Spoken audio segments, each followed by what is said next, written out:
যদি আপনার ওয়াইফ আপনার এগেনস্টে 498 এর একটা ফলস কেস করেন, তাহলে সেই ফলস অভিযোগের বেসিসে আপনি অ্যারেস্ট পর্যন্ত হতে পারেন। 498A আইপিসি, যাকে আমরা বধূ নির্যাতনের মামলা হিসেবে চিনি, এই কেসের অনেক মিসইউজের কথা শুনে থাকবেন। Recently in Shivangi Bansal versus Sahib Bansal, এই কেসে ওয়াইফের ফলস কেসের বেসিসে হাজব্যান্ড অ্যারেস্ট হয় এবং 9 দিন পর্যন্ত জেল কাস্টডিতে থাকে। Honourable supreme court of India এই কেসের পরিপ্রেক্ষিতে এলাহাবাদ হাইকোর্টের কিছু গাইডলাইনকে আপহোল্ড করেছেন। যে গাইডলাইনগুলো হলো, 498 এর আইপিসির কেস ফাইল হওয়ার পরেই কেসটিকে কুলিং অফ পিরিয়ডে রাখা হবে, যে কুলিং পিরিয়ডের টাইম হবে 2 মান্থস, এবং এই 2 মান্থস কুলিং পিরিয়ডের মধ্যে ওই কেসটিকে সোশ্যাল ওয়েলফেয়ার কমিটিতে ট্রান্সফার করা হবে। এবং ওই সোশ্যাল ওয়েলফেয়ার কমিটিতে 3জন মিডিয়েটর থাকবেন, কিছু সোশ্যাল ওয়ার্কার থাকবেন এবং রিটায়ার্ড জাজ থাকবেন।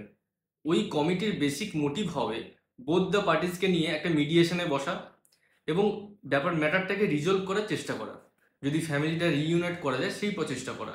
এবং ওই এন্টায়ার প্রসিডিওরে ওনারা একটা রিপোর্ট রেডি করবেন, পরে সেই রিপোর্টটা পাঠাবেন। এবং এই কুলিং যে পিরিয়ডটা 2 মান্থসের চলবে, সেই পিরিয়ডে পুলিশ কোনো হাজব্যান্ড অ্যাকিউজকে অ্যারেস্ট করতে পারবেন না।